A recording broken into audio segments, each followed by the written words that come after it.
Welcome to the Air New Zealand 2020 annual results call. During the presentation, your phone lines will be placed on listen only until the question and answer session. And with that, I'll turn the call over to Air New Zealand's General Manager of Corporate Finance, Leila Peters. Thank you and good morning, everyone. Today's call is being recorded and will be accessible for future playback on our Investor Centre website, which you can find at www.airnewzealand.co.nz/Investor Centre. Also on the website, you can find our annual results presentation, shareholder review, financial report, media release, and relevant stock exchange disclosures. Speaking on the call today will be Chief Executive Officer Greg Foran and Chief Financial Officer Jeff McDowell. As we do every year, I would again like to remind you that our comments today will include certain forward-looking statements regarding our future expectations, which may differ from actual results. We ask that you read through the forward-looking cautionary statement provided on slide 2 of the presentation.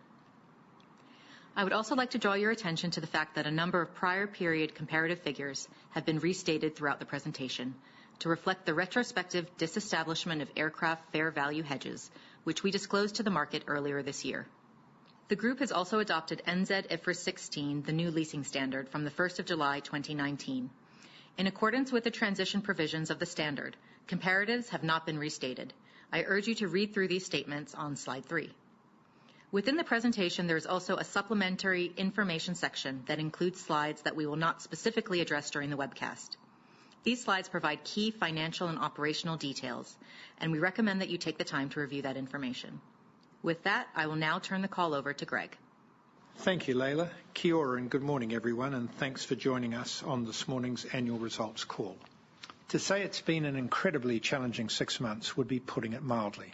The result we are presenting to you today is clearly not reflective of the path we were on when we reported our interim results to you in February, nor is it the result of any decisions or choices that we have made.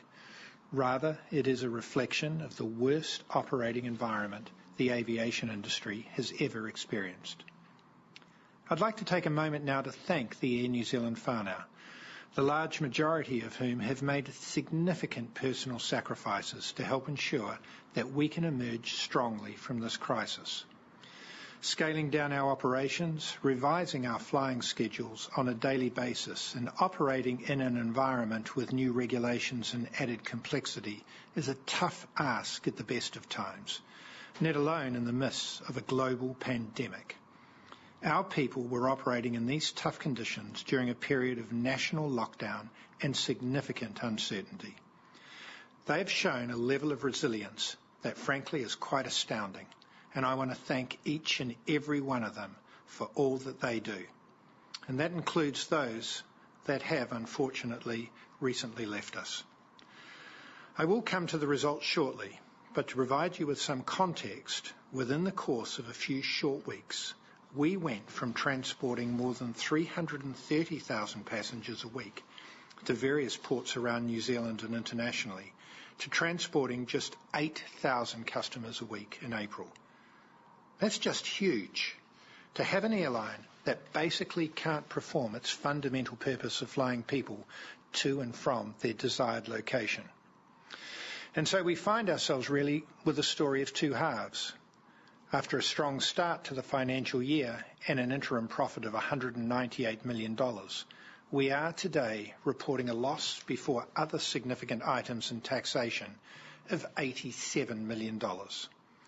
This result is better than what we had guided to earlier in June due to stronger than expected domestic demand and increased cargo flying.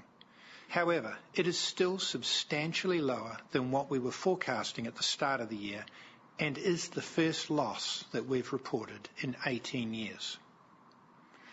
Including the impact of other significant items, which Jeff is going to talk to you about in more detail shortly, we reported an overall loss of $628 million before taxation for the financial year. We entered this crisis in a fundamentally strong position and moved quicker than most in the industry to significantly and structurally reduce our cost base and to secure additional liquidity in the form of the $900 million standby facility we arranged with the New Zealand government in March. These actions were important to ensure we're in a strong position as we emerge from this crisis. Although we have not yet tapped into the standby facility, we expect to do so in the coming days. You can see that even with $1.1 billion in the bank at the start of this crisis, significant cost reductions and careful cost management, when you cannot operate significant parts of your network, airlines are fundamentally quite expensive businesses to operate. Our board is focused on the future capital structure and assessing the options to ensure strong financial resilience as we look ahead. Jeff will go into some more details on that shortly.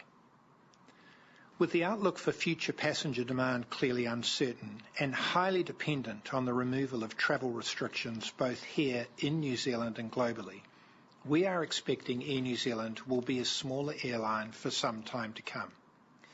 That means that our priority for today is ensuring our business is right-sized to deal with the current reality that faces us, whilst retaining flexibility to scale up when required. We have seen some green shoots in the past few months, notwithstanding the return to lockdown in August. In July, we operated almost 70% of our pre-COVID domestic capacity, and were seeing even higher demand in August prior to the lockdown. Our cargo business, with the assistance of the International Air Freight Capacity Scheme, is also performing well, which I will go into more detail on shortly. Now, I know that at this point it almost goes without saying, but I think the graph on the left really clearly depicts that the magnitude of the COVID-19 crisis far exceeds anything the aviation industry has seen or experienced before. Crises like SARS, the GFC, 9/11 and swine flu, all individually very serious events in their own right, but they quite simply pale in comparison to the impact of COVID-19 on demand for air travel. To have such a sudden decline in revenue in every market in the world led to a situation that no airline could have foreseen. While no one really knows what the recovery will ultimately look like, 6 months into this crisis, it is certainly not looking like it will be a V-shaped recovery. Rather, at this stage, it's looking like a gradual recovery, which may have quite a long tail. Like many of our airline peers, we have benefited greatly from being able to fly additional cargo services in the second half of the year. But the graph on the right-hand side shows that globally, this additional flying is quite small in comparison to the decline in passenger numbers. We know that there are always lessons that we can learn from the past, and while the dynamics of this crisis are still playing out, our experience suggests that demand will come back eventually, and we will be ready when it does. If I think back to late February when we reported our 2020 interim results, we had just suspended services into Shanghai and Seoul and made other tweaks to capacity in a few markets where we thought there might be some small secondary impacts from the COVID-19 outbreak. What has transpired has been far more significant. Following widespread transmission of the disease, our government here in New Zealand initially took the approach of trying to flatten the curve to take pressure off our healthcare system. That plan very quickly pivoted to an elimination strategy with a very strict nationwide lockdown that lasted around 7 weeks. While the lockdown was very effective at slowing the spread of COVID-19, the impact on demand for air travel was swift and brutal. As you can see on this graph, with the blue representing the 2020 financial year and purple representing the 2019 financial year, from late March through to the end of April, demand reduced to almost zero, which resulted in Air New Zealand operating less than 5% of our total network capacity. Never in our 80-year history have we had to reduce network capacity to this extent. Once the 14-day mandatory isolation period was introduced in mid-March and the true extent of this crisis started to become clear, we knew we had to act quickly to ensure the resiliency of our airline. We quickly shifted our focus away from capacity and revenue to our cash flow and liquidity requirements as credit markets began to tighten up. even for investment-grade airlines such as Air New Zealand. Jeff and Leila flew down to Wellington to secure a short-term liquidity solution in the form of $900 million standby facility with the New Zealand government. We felt that it was necessary to obtain this funding and obtain it quickly to maintain continuation of our operations. But securing additional funding was simply not enough on its own. Faced with such a sudden and drastic decline in demand, we took the unfortunate but necessary steps of cancelling the 2020 interim dividend that we had announced in February and initiating a deep review of our entire cost base. This was in the knowledge that at least for a time we would need to be a much smaller airline. As most of you know, we run a very tight ship here, so believe me when I say that it was no easy feat to pull out the level of cost and spend that we've done in the past few months.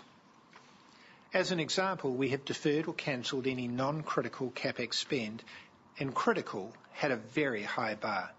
This will save us $700 million between now and December 2022.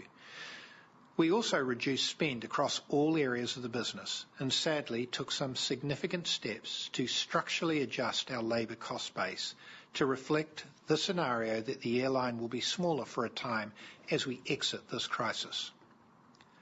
What I really want to make clear here is that although it's easy to focus on the tough situation we are facing at the moment, we are incredibly focused on the future. The actions we have taken to date, albeit painful, will set us up for continued success on the other side of this crisis. That is also why the executive and I have been working to define Air New Zealand's strategy and set a course for our future, in parallel to managing our way through this crisis. As we expected, the results of our strategy refresh show that we're a very strong, very efficient airline. We're not moving the dial 180 degrees here. We are making numerous tweaks and refinements based on hard data and facts, as well as exploring some exciting prospects within the loyalty, digital and sustainability spaces. I'm excited to share more with you in a little over a month's time at our annual shareholders meeting. One of the things that has surprised me the most over this time, and what gives me confidence that demand for air travel will eventually return, is the fact that we saw some really fantastic demand as we emerged from level 3 on the 13th of May. We initially intended to put less than 10% of our usual domestic capacity back online during level 2, just to get a feel for what demand looked like, given there were still some restrictions in place. As you can see in blue on the chart, which depicts domestic passenger bookings per day, demand ramped up quite strongly and relatively quickly from late May onwards, which resulted in us putting around 20% of our capacity back onto the schedule. In mid-June, we even saw a year-on-year increase in passenger bookings, and with incredibly strong demand from customers booking flights to visit friends and relatives, and high volumes of leisure traffic as the July school holidays approached. We ended up putting almost 70% capacity back on the network from early July. Demand was particularly high for jet routes such as Queenstown and Christchurch, with Queenstown in particular performing well ahead of last year. Prior to our move back into lockdown in early August, we were also starting to see the return of our corporate customers at around 65% of pre-COVID levels. This tells me two very important things. Firstly, that Kiwis still have a fundamental desire to travel, and secondly, and probably most importantly, they feel safe enough to travel with us. This is crucial in terms of our long-term recovery. The other thing that I think puts us in a comparatively stronger position is the fact that we have such a strong core domestic network. When compared to other countries around the world, you can see that our movement towards recovery really stands out, particularly in Australasia. Not only were we operating almost 70% of our pre-COVID domestic capacity in July, we had average load factors of around 80%, meaning not only were we were flying at or around optimum capacity. We know that this is not necessarily the case with some of the flying that has happened in other jurisdictions. Like the rest of our business, the cargo story of the 2020 financial year is really a game of two halves. As we spoke about at the interim, the cargo business had faced some significant challenges in the first half of the year, predominantly driven by trade tensions between the US and China, which led to reduced demand and increased price and competition, which put pressure on yields. In the second half of the year, particularly in the early days of the COVID-19 crisis, we saw very strong demand for cargo charters, ensuring that key goods were still flowing in and out of New Zealand. In May, we were awarded more than 50 cargo flights a week under the government's International Air Freight Capacity Scheme, moving crucial goods from New Zealand to Asia, Australia and North America. This has been a vital source of revenue over a time when much of our passenger network is not operating, and has also enabled us to take a leading role in getting the New Zealand economy back up and running. The IAFC has recently been extended, which will ensure we can continue to operate this much valued service. In more recent news, we have also agreed terms with the Australian government to run a similar service between Brisbane and the US. This is again thanks to the tireless effort of our cargo and operational teams. The green shoots on our domestic network and within our cargo business have certainly been very pleasing and important over the past few months, as they have allowed us to generate revenue and much needed cash flow at a time when international travel is almost non-existent. We are even seeing some substitution effect with Kiwis who would once holiday overseas, now exploring our own beautiful country. However, without making significant additional and long-term changes to our business model and strategy, these green shoots are not enough on their own. The number one determinant to our long-term recovery is the reopening of our global borders, and there is simply too much uncertainty as to when that will ultimately be. While we have no control over when our borders will reopen, and in turn when passenger demand will come back, our focus must be on protecting the foundation of our business. And by that I mean our people, our customers, our core domestic network, and our cost base.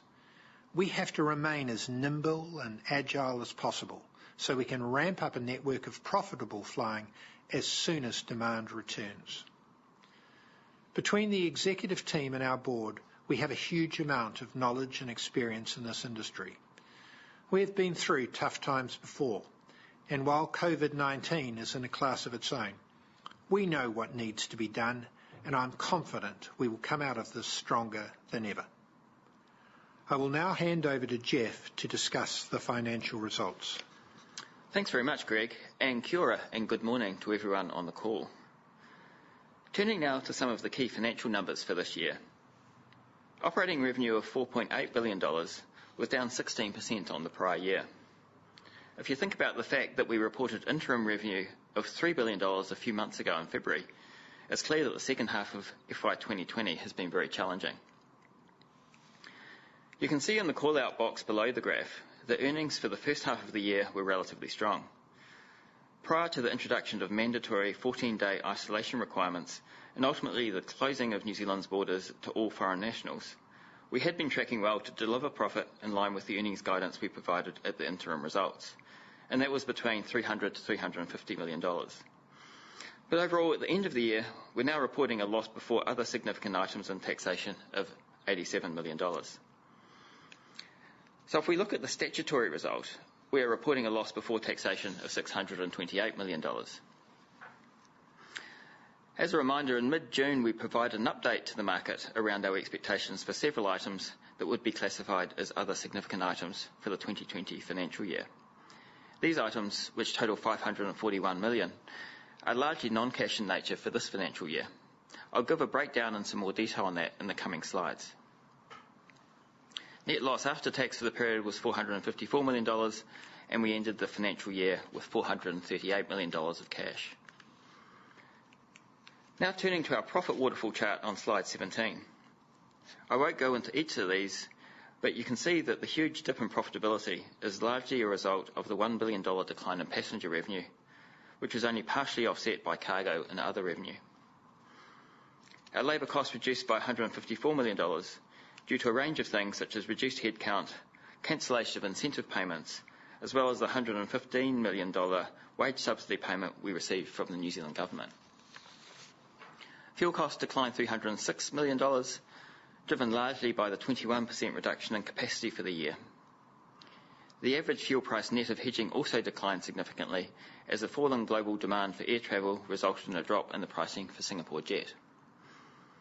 Maintenance, aircraft operations and passenger services costs decreased $132 million, reflecting the 21% reduction in capacity for the year and the resulting decline in variable operating costs. This next slide shows our other significant items for the 2020 financial year, the large majority of which are non-cash. The actual results for these items are consistent with the guidance we provided to the market in mid-June. The most significant of these by far is the aircraft impairment charge of $338 million on our Boeing 777-200 fleet, which we expect will remain in long-term storage for the foreseeable future. We've also recognised $140 million in redundancies and other reorganisation costs, as well as $105 million relating to the de-designation of hedges, following a significant decline in expected revenue, operating expenditure and fuel consumption. Now, between Greg's earlier slides and the market updates we've provided regularly in the past few months, much of the information in this slide won't be new to you, so I'm not going to go into every one of these areas. But I think it's clear that from the very beginning of this crisis, we have taken swift and decisive action to reduce our cost base and preserve liquidity. The most significant of these cost reductions is in our labour cost base, where we have reduced our workforce by around 30%, or more than 4,000 people. This is expected to result in annualised savings of around $350 to $400 million, or approximately $30 million per month. Another significant area where we have pulled out costs is in terms of our forecasted capital expenditure, primarily across our properties, digital and infrastructure spend. We have also deferred delivery of some of our incoming fleet, which I'll talk about shortly. As of 25 August, we have remaining short-term liquidity of around $1.1 billion. This is inclusive of the $900 million standby loan facility from the government, which, as Greg mentioned, we have not yet drawn on, but will do so in the coming days. If we turn now to our operating costs, I think these two charts show that our actions to reduce cash outflows have been very important and significant. Operating costs excluding fuel have decreased 50% compared to the same quarter last year, and 60% compared to July last year. This is compared to a reduction of capacity of 75% for the quarter and 65% for July. We've also managed to reduce our cash burn from around $175 million per month over April to June down to $85 million in July. We expect our go-forward rate of cash burn to reduce further to be between $65 and $85 million per month. This range includes average loan amortisation of approximately $25 million per month. It's also obviously prefaced on a number of key assumptions, including that our domestic network continues to operate around the 70% mark that we were seeing in July, and with no social distancing requirements on board. It also assumes a similar degree of cargo flying to what we have been doing in the past few months under the IAFC arrangement, and that the cost reductions we spoke about earlier continue. It is also on the basis that we expect to have reduced levels of refunds, redundancies and hedge losses as we move forward. We've also outlined the key downside risks to this range on the slide, as you can see. As I mentioned in one of my earlier slides, one of the most significant ways in which we have reduced costs is due to the substantial reductions we have made across our labour cost base. In phase one of these reductions, which is now largely complete, we reduced headcount by more than 4,000 people as we structurally reset our cost base. In phase two, we are pulling out further costs, but only on a temporary basis, given that until global borders reopen, we expect to be a largely domestic and cargo business. While the decisions we have made have been very difficult, they are the right ones to ensure that we emerge from this crisis in a strong and competitive position. One thing I do want to point out is that the cost savings we have made have been achieved via a number of pathways, not just headcount reductions. Every work group across the whole business has been impacted in some way. Over 3,500 people have lost their roles, a further 600 took voluntary redundancy, and more than 400 others are working reduced hours or taking leave without pay. Others still have purchased additional leave, have been temporarily redeployed, or have elected to go on furlough, with a first right to return when demand picks up. That is why you can see in this chart that our labour costs are expected to be 40% lower in FY21, even though headcount has reduced by around 30%. This has been very difficult for everyone involved. I want to acknowledge the personal sacrifice that has been made by so many of our people across the business. In the table on the next slide, we've set out a few key liquidity and gearing measures. As you can see, the net debt position has increased due to the rate of cash burn through to June 2020. However, as a result of the actions we took to negotiate the Crown facility, we ended the 2020 financial year in a relatively strong liquidity position. The board continues to assess the airline's capital structure and funding needs with the goal of ensuring long-term financial resilience. We are pleased that the New Zealand Government has recently reaffirmed its commitment to maintaining its majority shareholding in Air New Zealand, and the board is engaging constructively with the Crown in our capital structure and funding discussions. Now, I know that dividends are a really important topic for our investors. We were incredibly disappointed to cancel the 2020 interim dividend, especially given it was the first time since 2005 that we've not paid a dividend. However, we knew it was a necessary action to help preserve our long-term liquidity through this challenging period. The cancellation of the dividend was also a condition of the standby loan facility agreed with the government. Due to the financial pressures that we continue to face, the board has determined that it will not declare a final dividend for the 2020 financial year. Turning to hedging, the significant reduction in flying due to COVID-19 related travel restrictions resulted in an over-hedged position, which meant that we had to close out a substantial amount of fuel hedges for the fourth quarter and the FY21 period. We did this predominantly in March, but also some in April and May as the fuel price increased a bit, which helped mitigate some of our cash costs. Our cash cost related to fuel hedges was approximately $95 million, which was partially offset by a $30 million benefit from the foreign exchange hedges related to our foreign denominated debt. The net cash impact was approximately $65 million. From a P&L perspective, the impact of the ineffective hedging resulted in a $105 million charge recognised within other significant items. Looking at the current financial year, our hedge profile is not significantly committed. Our hedges are generally around the level of volume flown in the month of July, which reflects domestic volumes and international flying related to cargo. As you can see from the table on the right, we currently are expecting a skew in our hedge losses to the first half of the financial year, which will improve as we progress into the second half.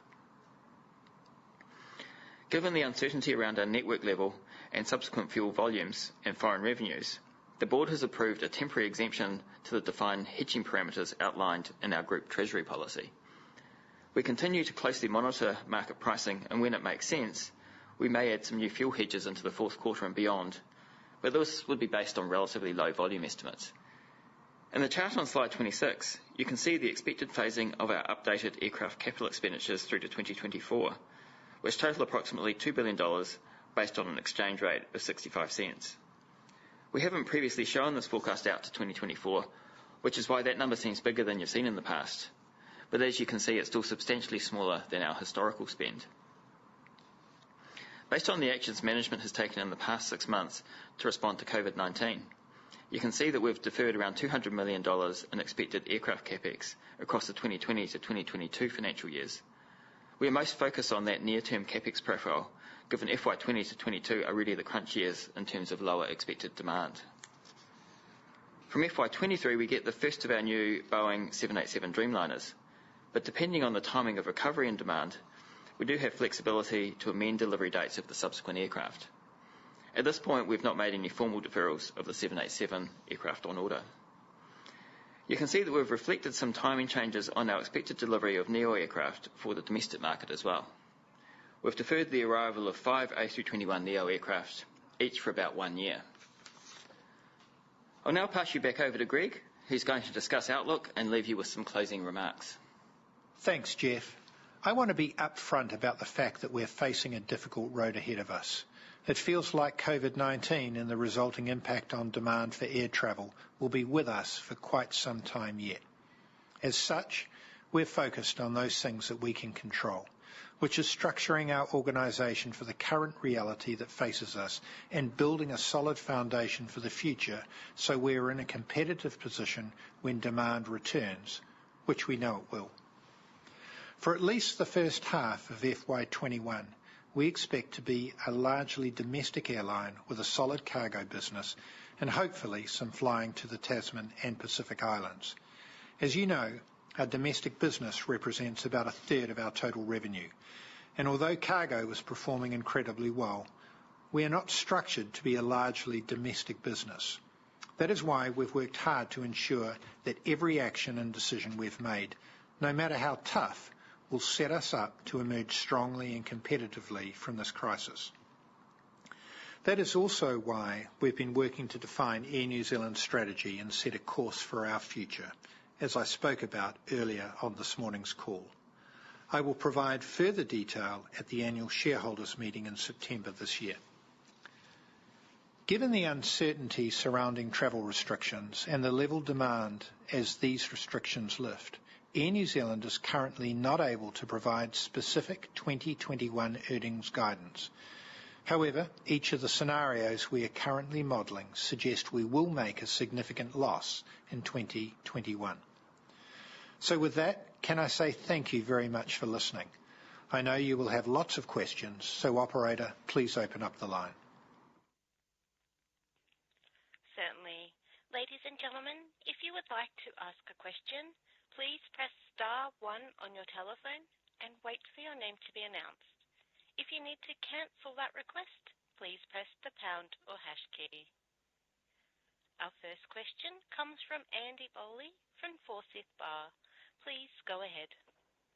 Thanks, operator, and good morning, Greg, Jeff, and Layla. I've got a couple of questions. The first of which is, I guess, for you, Greg, around particularly the outlook commentary and the reference to the various demand recovery scenarios that you're looking at and all suggesting a loss for the year ahead. I'm really keen to understand how you're thinking about those scenarios, maybe the most optimistic and the least optimistic. Can you give us a sense of what those scenarios look like?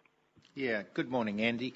I don't want to get into all the details because, as you can imagine, we run several, sort of a low, a mid and a high.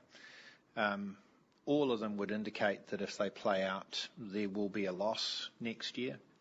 The degree of that loss is sort of dependent on what happens initially with short haul and how quickly we can get something up running in terms of Cook Islands in particular and the Tasman. In the immediate term, of course, we're dealing with social distancing on planes right now, and that has an impact. It's not dramatic, but if it went on for a long period of time, it would certainly be impactful. We're not really assuming that we're going to see anything long haul, any time in this financial year. So we're not assuming we're going to be back into America or anywhere else. And, my final comment there, and Jeff may want to add some things in, is that cargo is assisting us. We're doing about 50 flights or so a week with cargo. And the scheme that we've got in place with the government, which has just been extended out to, I think, November, is beneficial, and it's beneficial because, it assists in terms of the cash flow in the business. It's beneficial because obviously we're doing something good for the country and moving some freight, and it's also good because we can get some customers moving. So basically, scenarios are linked around what sort of restrictions we get put in front of us in terms of travel. And as I said, we've got a lower, medium, high, but all of them would indicate a loss. Jeff, anything you want to add to that? That's a really good summary, I think. I guess the only thing to build on that is that if you look at what we had in July, which was the domestic business operating kind of ballpark 70% of pre-COVID levels and the international cargo operation going, then that puts us in a position, if you assume that carries on for a period of time before the international borders reopen, then we're in a position where we've got a positive operating cash flow, when the big chunk of refunds is behind us. So that at least gives us a good platform to build from. maybe if we just kind of stretch out the question to, beyond, say, the next 12 months and thinking about a full recovery of air travel. I recognise you've made a lot of decisions in terms of reducing the size of the business by 30% or so for kind of the expectation that would be 30% lower in terms of size and demand in 2 years' time. What are your expectations in terms of the medium scenario over the medium term in terms of full recovery of the business, or full recovery of demand, I should say? Yeah, it's a question we often ask ourselves, Andy, to be honest with you, and it's clear that not just Air New Zealand, but any airline is operating in the toughest conditions that we've found ourselves in since sort of flying commercially began. We've made decisions around the 777-200s, taken a write down on those, and by that, you can see that we're assuming we're probably not going to require those aircraft anytime soon. The 777-300s are parked offshore, with the exception of a few that we'll keep here because we've got some maintenance to do on them. We're not assuming at this point, unless there's a dramatic change in border restrictions, that we need those anytime soon. So, we'll just have to wait and see what happens medium term. There's a lot of unknown around this virus in terms of vaccines, how effective they will be, the distribution of those vaccines, what will happen in terms of different countries employing different strategies. So, we are trying to keep our powder dry here. I often liken it to, I'm driving down the freeway and I'm not sure whether I need to take an exit on the left or the right. So I like to sit in the middle, and when I get a bit closer to where I need to make the exit, then hopefully I can know whether I need to move into the left lane or the right lane. So, we do expect to be smaller, for sure. We absolutely aren't seeing a V recovery or even a U recovery. It's more like an L. And it's just a question of how long that bottom of the L takes to ramp itself back up. But medium term, powder's dry. We're in a position to move if we need to. And as each month goes by, we learn a little bit more about the virus and we can make some better decisions. Jeff, what do you want to add to that? Yeah, I totally agree. I mean, one thing we've been careful to ensure is that, particularly for our wide-body fleet, we've got really good flexibility to recover to different extents as we see demand emerge. And the other thing, I guess, is worth pointing out is that we were surprised on the domestic network about how rapid the demand response was once travel restrictions were lifted. So, who's to say what that will be like on international? But we had previously thought it might take some time and be a fairly gradual recovery, but actually it recovered quite quickly. So we need to be prepared. We need to have flexibility both ways. And it was encouraging too on domestic to see that it just wasn't school holidays. Right. So, there was a desire, and still is a desire, and we see it even today as we deal with the fact that we've got social distancing on planes. There's a desire by New Zealanders to get out and travel. And we're even, encouraged by what we're seeing with business. So, we do feel that the domestic network sets us up, and as we emerge from this, we should be able to emerge in a good, strong position. Great, thank you. And look, final question from me is around the cash burn situation. You've done a great job in terms of lowering that cash burn in terms of the 65 to 85 that you referenced in the presentation. But in kind of the worst case scenarios, how long can you persist with that level of cash burn without taking further cost actions? And I guess, again, it comes back to those scenarios, which, I don't know, you don't know, and nobody knows in terms of how this thing necessarily plays out. But at what stage do you have to make, further hard decisions? Yeah, I mean, we've disclosed, as you see in the pack, the liquidity we have available and the level of cash burn, so you can sort of see what runway that provides if you assume that we only operate domestic and cargo for a period of time.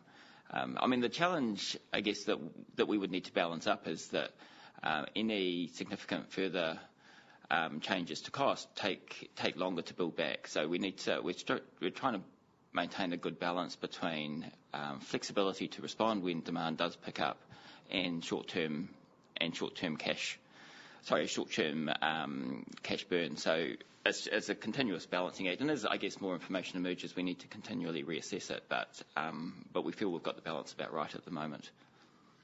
And of course, that cash burn is dependent, obviously, on us getting social distancing removed on planes and domestic back up and running well. That's a really important point. With social distancing in place on the domestic network, it has it's very challenging commercially. We can sort of cover our costs at that level, but we're not really able to make any meaningful contribution to our fixed costs. That's correct. So that is a challenge, but with any luck, that won't be with us for long. Great. Appreciate that, guys, and good luck for the next 6 months. Thank you. Thanks, Andy. Our next question comes from Andrew Steele from Jarden. Please go ahead. Good morning, everyone. Just the first one for me is, I guess, a follow-on from Andy's first one. When you look at your scenario modelling, if you were to, I'm just trying to get a sort of sense on the impact of the Tasman market on sort of a monthly basis, could you get back to sort of a break-even profit position under any of your scenarios once Tasman comes online, or do you need long haul as well? It's a good question. I mean, it depends a bit on the scenario. So one of the scenarios, for example, that we're contemplating is that if you're in a world where Australasia is open for travel within its borders, its broader borders, while international travel is not available, then you can imagine, I mean, we've seen this flood of Aucklanders wanting to go to Queenstown. You can imagine a flood of Australians wanting to come to New Zealand. And in that scenario, you could see a world where the Tasman is strong enough that we get back to a profitable position under that strong demand from Australia. But as you probably heard from that answer, it's a bit speculative, so it's not something that we can give you any definitive guidance on. It helps a lot getting the Cook Islands open and getting Australia open, but there are once again a lot of assumptions in terms of how much people will travel and how much they'd be prepared to pay and what the level of competition would be. So you have to make a whole bunch of assumptions, but we know that we can have a reasonable domestic business here, and we know that before the 11th of August we were tracking circa 70% of pre-COVID levels. If you then layered in something around the Tasman and the Cook Islands, it would go a long way to assisting the financial position of Air New Zealand. Great, thank you. And just on your comments on the strength of the demand you saw, particularly in July, could you give a sense for the bounce back by different customer groups versus a pre-COVID baseline? So I guess that would be leisure travel, corporate travel, and government travel. Sure. We saw leisure travel recover faster, and in fact, when I say recover, it actually got for some parts of the network and for some weeks. We were seeing more leisure demand than we had seen for the same time the previous year. So it was beyond a recovery, really, which I think is a sign of people choosing to holiday in New Zealand when they can't holiday elsewhere. The corporate market corporate and business, including government, was a bit slower to recover, but got to about 2/3 of pre-COVID levels during July. And obviously the other big segment is inbound tourists, which obviously weren't there. I think another important part of this was that the use of credits during that period. And it wasn't as if we saw everyone using credits to fly. I think roughly around about 25% of the tickets were credit, people utilising their credit. But the other key point is that a lot of those people were actually then buying up on that. So, I think once again that made us feel pretty good about what's going to happen when we get ourselves back up and running here on level 1. And just again, to go back to some of the July numbers you presented, if we were to extrapolate out the July operating cost base ex fuel, would that be a reasonable proxy for your cost base in a sort of domestic and cargo-only environment that would persist for the entirety of FY21? There was still some labour transition going on during that period, so it's probably not a fair proxy entirely, but we can get you a bit more detail of what that looks like after the call. Okay, great, thank you. And just one final one from me. You've provided some comments on how you're thinking about your fleet. Just aware that you do have some early lease exit options coming up. I think this year you've got 4. Are you going to be looking to sort of flex down some of those leases in this financial year, or is that sort of too soon before you want to make any sort of major decisions on fleet? Yeah, that's an ongoing conversation with our leasing partners, and there's some trade-offs. There is clearly there's a surplus of aircraft in the fleet globally, so most leasing companies are quite keen not to get aircraft back. So that provides, that's one ingredient to the negotiation. The other is that the process of returning aircraft requires some reinvestment in their condition. So if you bring lease exits early, then the cost associated with exiting the aircraft comes early as well. So it's just balancing those things up. That's great. That's all from me. Thanks, guys. Thanks, Andy. Thanks, Andrew. Our next question comes from Owen Birrell from Goldman Sachs. Please go ahead. Hi, guys. Just a quick question. Thanks for the cash burn numbers. It provides a lot of clarity, I think, for us in terms of looking at how your outlook plays out. I just wanted to drill down into that a little bit more. The 65 to 85 million cash burn per month that you've sort of highlighted going forward. I think you said there was around about 25 million a month in loan amortisation there. I was just wondering, of the remaining 40 to 60 million in cash burn, how much of that is operating losses? How much of that is CapEx? And is there any working capital movements in there as well?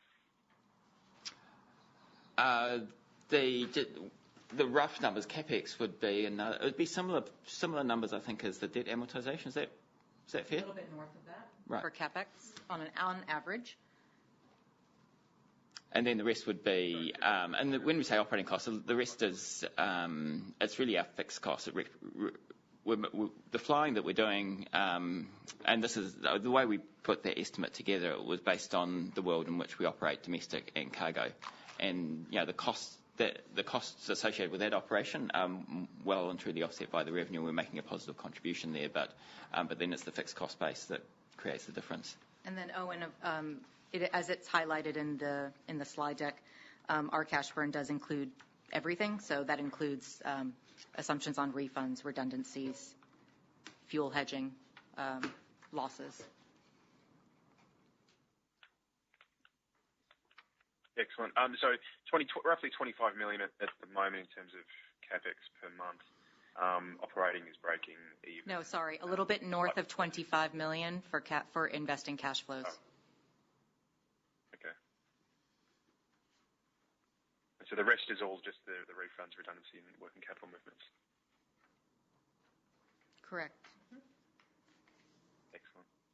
And in terms of, I guess, the CapEx looking forward, I'm not sure, did you provide CapEx guidance? I'm not sure if I missed that. We provide aircraft CapEx details, which Jeff went through in the prepared remarks. As you know, there is non-aircraft CapEx as well, which includes engine overhauls, so capitalized engine maintenance for our owned engines, properties and infrastructure spend, and digital investments. Those are included in the CapEx deferrals that we spoke about, both today and to the market back in May and in June. The difference with that is that they are quite fluid as it relates to how the network is operating. So things such as engine maintenance will change potentially if our network comes back faster than anticipated or slower than anticipated. Yeah, understood. And how much of that can you defer? And is there a portion of that sustaining CapEx that can be deferred for a longer period of time, and so say pushed back into FY22? Yes, potentially. I mean, some of the infrastructure spend, for example, is related to Auckland Airport and other sort of airport spends. And as you can imagine, a lot of these areas across New Zealand are thinking through their medium and longer term master plans. And so that is the best that we know now, but it certainly is subject to change. And actually, that's probably a good segue into my final question in terms of your relationship with Auckland Airport and whether they've been able to give you any sort of deferrals on payments. The relationship with the Auckland Airport's been has been really open and strong for a long time, and if anything, this environment makes that even more so because we've got a very similar incentive to make sure that the investment's appropriate for both the environment and the rate of recovery that we see. So, that relationship's really constructive. And do you have anything to add on that, Greg? They have been extremely helpful across a number of aspects, from parking planes to rent relief to a whole bunch of things. And, we've thanked them for that and continue to work well with them. Oh, and I might also add, and I can take it offline with you, in New Zealand, there was some aviation support bill relief through August, from March through August, which included the relief of landing charges and passenger levies related to operating flights. So that was also part of the improvement, but not specifically negotiated with Auckland Airport or any other airport per se. But that's fine. We'll go through that offline. Thanks. Great. Our next question comes from Marcus Curley from UBS. Please go ahead. Good morning, guys. Just a couple from me. When you look at your cash burn, it looks like it increased to close to 190 million in August. Obviously, operating conditions changed. But could you just provide a little bit of colour, what sits in between, the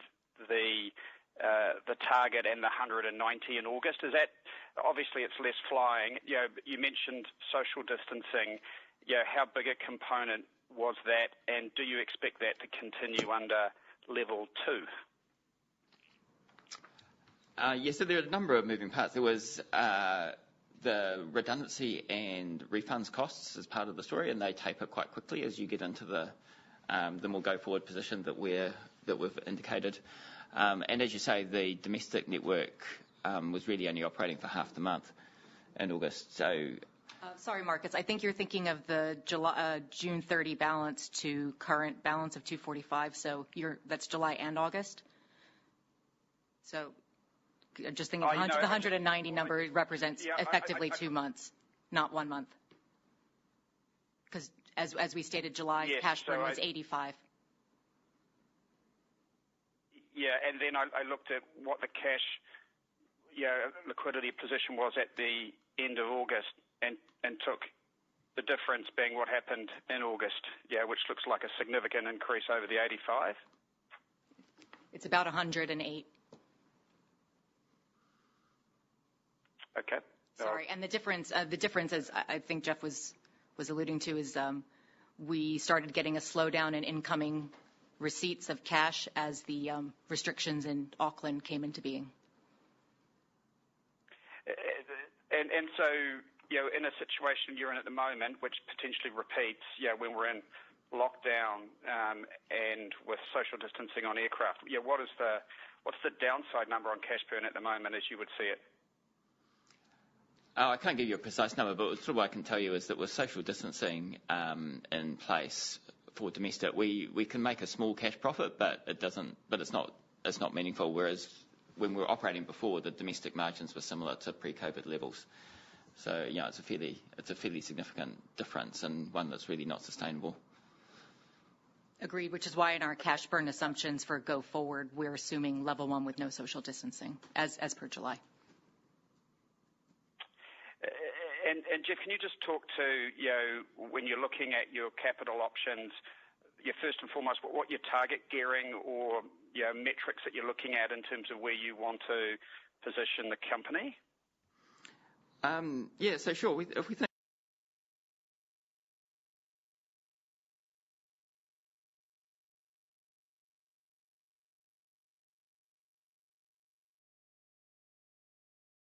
longer term, then the capital management framework and distribution policy that we've been working to for a while, I think is still where we'd start, and I think it's still pretty valid with the three key metrics in that around gearing of 45 to 55, our gross debt to EBITDA is 3.3 or under 3.3, and the liquidity target, which is a minimum of 700. So I mean that's the framework that we'd start with, and I think we would. Our view at the moment is that that's still appropriate. And then secondly, what do you think your approach is going to be in terms of sizing the recapitalisation? Do you think you're going to target a worst case scenario? I do note this morning that the PM's talked to the fact that she believes a vaccine's not available for 2 years in New Zealand. Or do you think you might take an approach of doing one part now and potentially looking at revisiting the capital structure next year if needed? I mean, it's sort of premature to speculate on what that might look like. But obviously the two halves of the thought process is one is what does resilient look like in terms of the capital structure, which, as I was kind of describing earlier, our thinking on that is pretty consistent with what it was pre-COVID. And then what scenario are you preparing for? And I mean, it's really a question of what is a reasonable downside case. Obviously, you can't prepare for absolutely everything, but what is a reasonable downside case that provides a prudent level of resilience? And you're still working through that at the moment? Yeah, that's right. I mean, the board continues to think about long-term capital structure, and as we said in the release, we've been engaging constructively with the Crown on that. And how about in terms of timing? I suppose some people may be surprised we didn't see something today on it. Can you give us any view on terms of how long you're willing to leave this before you come to a conclusion? I can just really go back to what we've said, is that we're continuing to review that, engaging constructively with the Crown. Can't really provide much more comment than that. Does the election have anything to do with the timing? That's not really something for us to comment on. I mean, I think I'd have to refer that really to the Crown to answer. Okay, and then just finally, when you think about flexing your long-term capacity, what's the actual plans for the 777-200s? Will they be exited from the fleet, or will they be available in the medium term if demand comes back faster than expected? Both are available as options, so they can be brought back in if we see a strong return of demand, but we're also prepared for the scenario under which they're not, and that's probably fairly likely. And so the way we've thought about it is that the 787 order that we made just over a year ago was originally designed to be a replacement for that 777-200 fleet, but has significant flexibility within the order, which allows us to space out the deliveries further and to substitute -9s or -10s. So in a world where we don't need the 777-200s, if that's the way it plays out, we can essentially use that new 787 order as 777-300 replacements and pace out the timing of those deliveries with the exit of the 777-300s to give us a really significant degree of flexibility over how that wide-body fleet grows. And so, but you're still some time away from making that decision on the 777s? Well, yeah, we've got them in long-term storage at the moment, so there's not we've got good flexibility over that. There's not a particular milestone by which a decision needs to be made, so we're just trying to retain as much flexibility as we can there. Okay, thank you. Once again, if anyone would like to ask a question, please press star 1 on your telephone. Our next question comes from Nick Ma from Macquarie. Please go ahead. Hi guys, just a quick one on the debt side. Were there any kind of other debt options considered between, I guess, establishing the government loan facility and I guess from when you're going to need to draw on it very shortly? Are there any other options in terms of lower costs that were looked at? There was at the time that we considered. I mean, when we were looking at the way in which this whole thing played out in, early March, I guess, we were actively looking at commercial debt as a solution. But as the border restrictions became more and more strict, and the kind of turning point was when all inbound arrivals had to go into their own, back then it was self-isolation, but essentially 2 weeks of quarantine. That almost overnight the prognosis changed, both from our perspective and from the lender's perspective. So at that point, we really started focusing on the Crown as the lender. But as it stands today, do you think there are options available given how the domestic business is running and cargo's kind of, giving you a positive contribution there? It's difficult right now under the way the Crown loan is structured. But as we start to look about what our longer term capital structure looks like, then certainly those options open up. Okay, no, that makes sense. And then just kind of more broadly, can you give us some colour on how you guys are thinking about kind of running the domestic business? There's always that kind of balance between, adding capacity versus, taking kind of price. And, at this point in time, there's probably a bit more price that, could be taken around, lack of competition and the likes. Can you just talk about how you're kind of optimising that at the moment?